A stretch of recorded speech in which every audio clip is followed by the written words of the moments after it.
যুক্তরাষ্ট্রের কুখ্যাত যৌন অপরাধী জেফ্রি অ্যাপস্টেইন, যিনি বছরের পর বছর ধরে ক্ষমতা ও অর্থের জোরে নিজের অপরাধের জাল বিছিয়ে রেখেছিলেন বিশ্বজুড়ে, তার ভয়ঙ্কর চিত্র উঠে এসেছে সম্প্রতি প্রকাশিত নথিতে। শুধু তাই নয়, এসব নথিতে লুকিয়ে আছে ক্ষমতাধর রাজনীতিক, বিলিয়নিয়ার সহ অনেক প্রভাবশালী ব্যক্তির বিভিন্ন অপরাধ কাণ্ডের সঙ্গে সম্পৃক্ততার প্রমাণ। কুখ্যাত অ্যাপস্টেইনের সে ফাইলে উঠে এলো বাংলাদেশের ক্ষমতাচ্যুত সাবেক প্রধানমন্ত্রী শেখ হাসিনার নাম।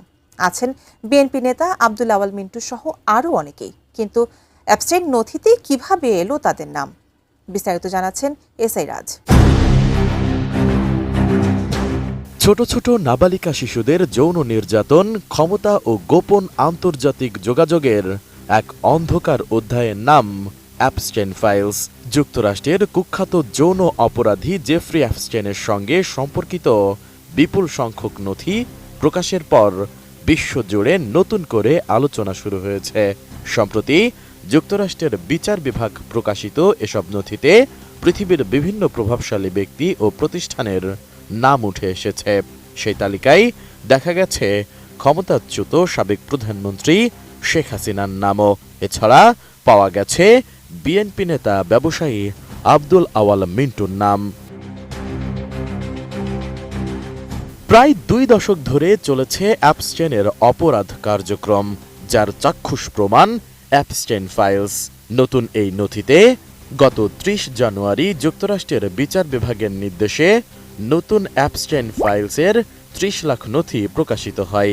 নতুন এই নথিতে উঠে আসে প্রভাবশালী ব্যক্তিদের সঙ্গে অ্যাপস্টেইনের যোগাযোগের আরও তথ্য। তবে অনেক অংশ কালো করে দেওয়া হয়েছে, অনেক তথ্য গোপন রাখা হয়েছে, জানিয়ে নতুন করে বিতর্ক তৈরি হয়েছে। যেখানে দেখা গেছে বাংলাদেশের পলাতক ও দণ্ডিত প্রধানমন্ত্রী শেখ হাসিনার নাম। শেখ হাসিনার সাথে অ্যাপস্টেইনের টিমের যোগাযোগ ছিল বলে ধারণা করা হচ্ছে, তবে সরাসরি শেখ হাসিনার নাম সেখানে উল্লেখ করা হয়নি। এর বদলে বলা হয়েছে বাংলাদেশের প্রধানমন্ত্রী। ফিনিশ আপনার ঘরবাড়ি ও আঙ্গিনা সকল কীটপতঙ্গ ধ্বংস করে। মেইলে দেখা যায় জেফ্রি অ্যাপস্টেইনের সাথে 20 বছর আগে কাজ করা নারী সহকারী লেসলি গ্রোভ এক মেইলে জানিয়েছেন কোনো একটি অজানা বিষয়ে তার টিমের সাথে বাংলাদেশের প্রধানমন্ত্রী একমত হয়েছেন। তবে বিষয়টি কি এবং কেন সে বিষয়ে কোনো স্পষ্ট কিছু বলা হয়নি। মেইলটি পাঠানো হয়েছে 2018 সালের সেপ্টেম্বরের 21 তারিখ রাত 1টার দিকে। মেইলের বিষয়বস্তুর নাম ছিল জেফ্রি অ্যাপস্টেইন। শুধু তাই নয়, জেফ্রি অ্যাপস্টেইনের কয়েক মিলিয়ন পৃষ্ঠার নথি ও ইমেইল পর্যালোচনায় বাংলাদেশের এক বিএনপি নেতা এবং একটি স্বনামধন্য প্রতিষ্ঠানের নামও উঠে এসেছে। নথি বিশ্লেষণে দেখা যায় 2006 সালে যুক্তরাষ্ট্রের নিউ মেক্সিকোর সাবেক গভর্নর বিল রিচার্ডসনের নির্বাচনী প্রচারণায় অর্থদাতাদের তালিকায় বাংলাদেশের ব্যবসায়ী ও বিএনপি নেতা আব্দুল আওয়াল মিন্টুর নাম রয়েছে। ওই প্রচারণায় তিনি $5,000 অনুদান দিয়েছিলেন। একই প্রচারণায় জেফ্রি অ্যাপস্টেইন নিজেও $50,000 অনুদান দেন এবং তিনি শীর্ষ দাতাদের একজন ছিলেন। সংশ্লিষ্ট নথি অনুযায়ী 2006 সালের 3 জুলাই এ তথ্য নথিভুক্ত করা হয়।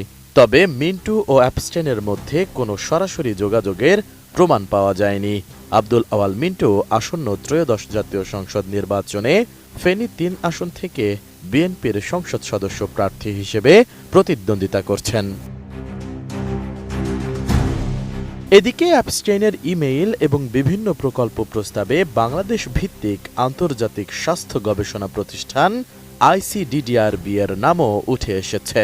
নথিতে প্রতিষ্ঠানটিকে বিশ্বখ্যাত এবং অস্ত্রের অণুজীব গবেষণায় বিশ্ব বিশেষজ্ঞ হিসেবে উল্লেখ করা হয়েছে। একটি প্রস্তাবিত গবেষণার উদ্যোগের অংশ হিসেবে ICDDRB-কে যুক্ত করার পরিকল্পনা ছিল অস্ত্রের অণুজীব গবেষণার জন্য প্রতিষ্ঠানটিকে $50 লাখ অনুদান দেওয়ার প্রস্তাবও নথিতে উল্লেখ করা রয়েছে। এসআই রাজ, ডেস্ক রিপোর্ট, ATN নিউজ।